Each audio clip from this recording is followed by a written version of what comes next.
I mean, and we're still waiting for some resolution. There seems to be people in the know that are following this from contract minutia and basketball business related standpoint that it makes more sense for this to happen July 15th. Whether or not Bradley Beal is waiting to find his next destination, being able to work that out, and that's got to be the first step before he agrees to the pay cut leading to the buyout from the Suns remains to be seen. So today could be the day. It might not be. This thing has lasted way longer than we thought it would. But going back to it, it's impossible to think, and I know there's a lot of Suns fans that will point at the Kevin Durant trade as the death knell for that version of the Suns. And that was the final nail in the coffin, was making a deal of that magnitude. We don't have much proof that that was actually the case, quite honestly. Even if you're down on Kevin Durant's time, and it's hard not to be here because of the results or lack thereof of his time in a Phoenix Suns uniform, you got 8 games of Kevin Durant without Bradley Beal in the regular season, and then you got 2 playoff series. And they looked formidable in the 8 regular season games and those 2 playoff series until injuries happened. And then the Suns followed that up by using Amin Al-Hassan's terminology, getting the shiny object in Bradley Beal. And that's where we are. Yeah. It's easy to say now, and a lot of what he said there was right. But some of that is also hindsight. Absolutely. Again, like when you say, like, hey, you made this deal and the upside was limited and the downside was tremendous. Well, the Suns didn't think the upside was limited. And a lot of people didn't think the upside was limited. Everybody knew that he played the same position as Book, but a lot of people were just convinced that Booker could play the 1, and you're adding a 27-point-per-game score in an offseason where you had really no opportunities to add a player of that caliber. They had to work a Bartelstein relationship and a no-trade clause on Beal's end and an expiring Chris Paul contract to bring in a 4-time All-Star. So the Suns at the time were looking like, hey, this is an opportunity to add another great player. Mm-hmm. Not the best positional fit, but Book can play the 1, and away we go with our big 3. Yeah. So now, obviously it failed miserably. Well, I mean, also, I the understand question, that. Even if so yesterday we were saying like all the things they ignored, the injury history, the positional fit, the no trade clause, the contract, all that stuff. Just the general idea is, did the Suns need to take that big a swing at that point and bring in another superstar? Or were they that close enough to just make some tweaks? Well, they weren't. I don't think they were close enough because you talk about a top-heavy team. You had Booker and Durant. Ayton was in limbo. Chris Paul was on his way out the door. They didn't trust him anymore, especially come playoff time.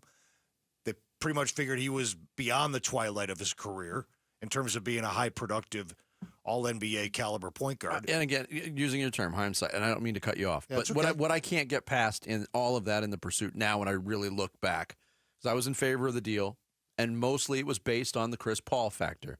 They had lost trust in him, his ability to stay healthy in a postseason run.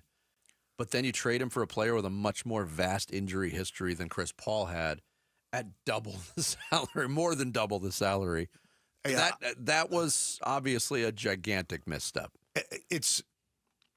And Jared has brought this up multiple times, and he's dead right. Like, they just never thought of the downside. What if this doesn't work? No. You could look back and say, well, maybe you try it, but you get him to waive that no-trade clause before you do it because we need a parachute here in case this doesn't work. I think in the minds of Matt Ishbia and Josh Bartelstein, this not working Was not a possibility. No. We And may you not win remember, the championship, but we're going to be hell on wheels to beat in the playoffs. Matt Ishbia started off after the Beal acquisition, and they made the trade to send Ayton to Portland, and they got Grayson Allen, and they got Yusuf Nurkic. That media day was started by him saying, we have the best team in the NBA.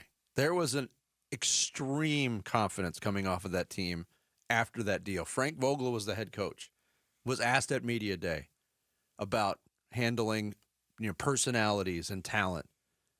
And his response was, I've done this before. I know what I'm doing. That season didn't go well, and they won 49 games. Looking back, that was obviously far better than the second crack at it. And we don't know. I mean, I guess we have some idea what this buyout is going to look like when it does happen. I think people are getting a little bit antsy now because it is taking this long.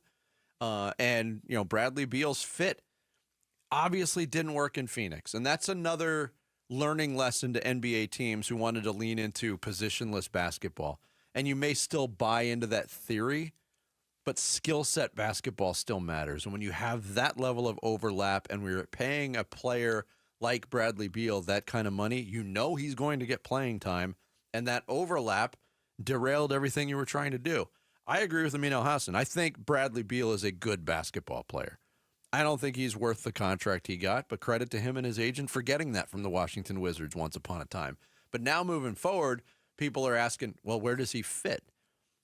Just as recently as yesterday, Jason McIntyre on Colin Cowherd's national show said the words out loud, if Bradley Beal ends up on the Lakers, that makes them the favorites to win a title.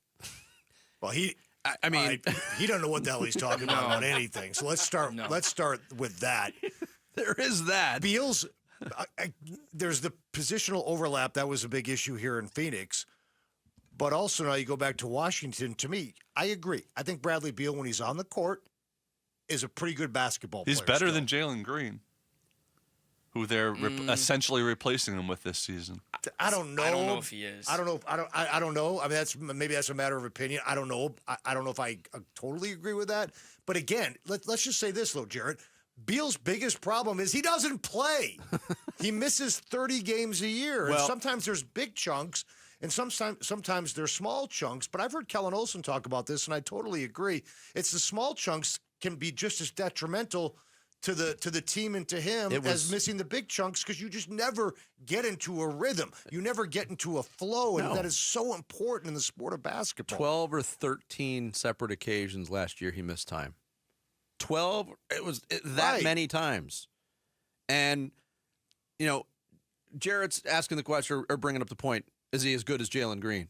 Well, Jalen Green is available. He's played in 82 games in 2 straight years. And, yes, there's still a ton of positional overlap between Green and Booker, but the skill sets are more different, a little bit more vast. Jalen Green gives you, an explosiveness and an athleticism that Bradley Beal didn't. And also, Beal is who he is by now. Jalen Green's ceiling is still up there. So I would agree. So we're still waiting. We're on Beal watch. Day a zillion. Thanks for watching Bickley and Marotta. Click to see the latest Bickley Blast and hit the button in the middle to subscribe to Arizona Sports.